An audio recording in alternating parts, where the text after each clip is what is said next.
Hi friends, morning routine பார்க்கலாமா? நம்ம சேனலில் இப்போ தான் ஃபஸ்ட் டைம் பார்க்குங்க, லைக் கமெண்ட் ஷேர் பண்ணிட்டு சப்ஸ்கிரைப் பண்ணிக்கோங்க.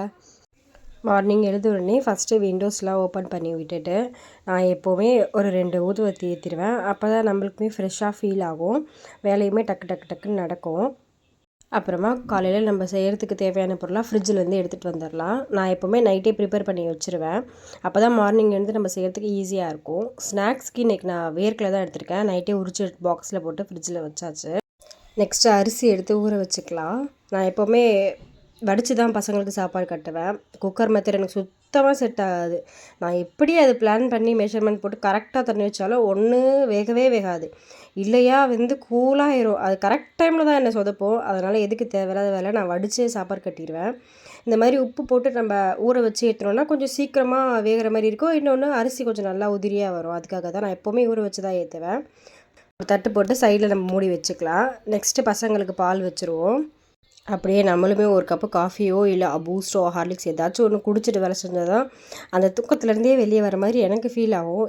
மோஸ்ட்லி எனக்கு தெரிஞ்சு நிறைய பேர் அப்படி தான் இருப்பீங்க. காலையில் டீயோடு ஆரம்பித்தா தான் அந்த நாளே ஃபுல்ஃபில் ஆகிற மாதிரி இருக்கும்.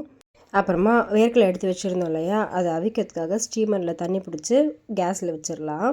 அது நல்லா கொதிக்கிட்டோம். இன்றைக்கி நான் பசங்களுக்கு ஸ்கூல் லஞ்சுக்கு எறா தான் எடுத்திருக்கேன். எறா கிரேவி செஞ்சுட்டு அதில் சாப்பாடு போட்டு பெரட்டி கொடுத்துட்டா பசங்க சாப்பிட்ருவாங்க.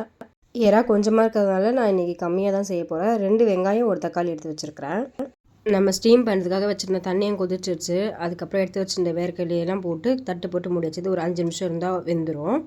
நான் ஜன்னல் திறக்கிறதுக்கான ஃபஸ்ட்டு ரீசனே என்ன தெரியுமா இருக்கும், அதில் பார்த்துட்டே இருப்பேன். அது கொஞ்சம் விடிஞ்சா என் கை காலெல்லாம் அப்படி பரபரன்னு ஆயிரும். அதுக்கப்புறம் ஸ்பீடாக வேலை செய்ய ஆரம்பிப்பேன். அதனால் கொஞ்சம் விடிஞ்ச உடனே சாப்பாடை ஏற்றியாச்சு. ஏன்னா அது கொதிச்சு வர கொஞ்சம் லேட் ஆகும் இல்லையா, அதனால தான். பாலுமே கொதிச்சு வந்தாச்சு. நீங்கள் பாருங்கள், அதில் காமிச்சிருக்கேன் பாருங்கள். இந்த மாதிரி கொஞ்சம் சன்ரைஸ் ஆனோடனே போதும், நம்ம கையை காலெல்லாம் ஃபாஸ்ட்டாக வேலை செய்ய ஆரம்பிச்சிடும்.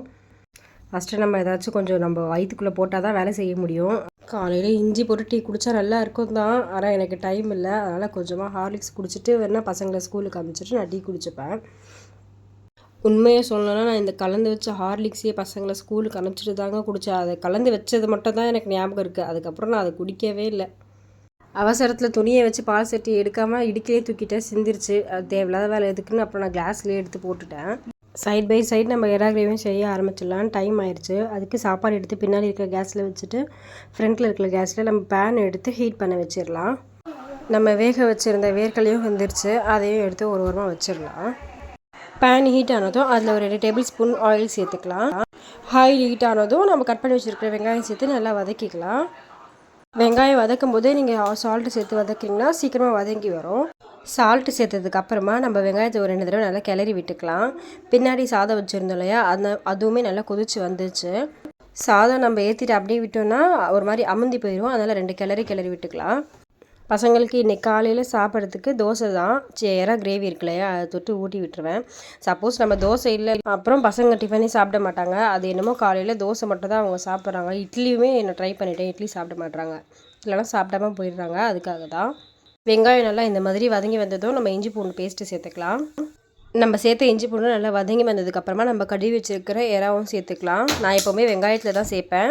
நம்ம தக்காளி சேர்த்ததுக்கு அப்புறமா சேர்த்தோன்னா அது என்னமோ எனக்கு பிடிக்கல. அதனால் நான் எப்போவுமே வெங்காயம் சேர்த்துட்டு அதுக்கப்புறமா சிக்கன் பிரியாணி கிரேவி எது இருந்தாலுமே நான்வெஜ்னாலே நான் வெங்காயம் சேர்த்து இஞ்சி பூண்டு சேர்த்ததுக்கு அப்புறமாவே நான் அதை போட்டுருவேன். அந்த நான்வெஜ்ஜில் இருக்கிற அந்த தண்ணி, இப்போ எறாவே எடுத்துக்கோங்களேன், எறாவில் இருக்கிற தண்ணி நல்லா வதங்கி வந்ததுக்கப்புறமா நான் தக்காளி போடுவேன்.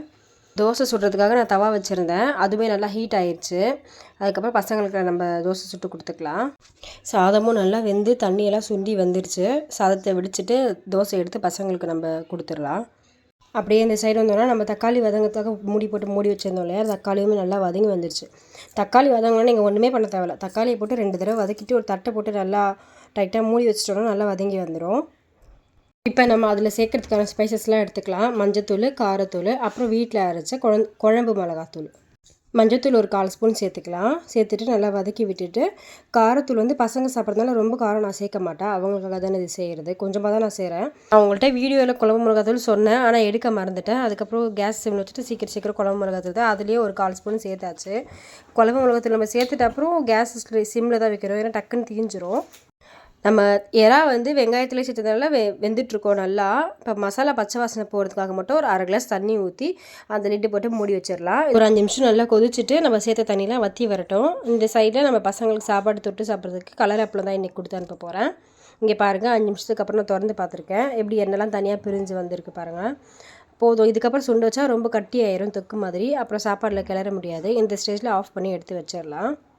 அவ்வளோதான், இன்றைக்கான லன்ச் ஸ்பெஷல் முடிஞ்சிச்சு ஃப்ரெண்ட்ஸ். இதுதான் என்னோடய மார்னிங் ரொட்டீன். இதுக்கப்புறம் உங்களுக்கு ஏதாவது வீடியோ தேவைப்பட்டால் நீங்கள் கமெண்ட்ஸை சொல்லுங்கள், நான் ஷேர் பண்ணுறேன். பாய்.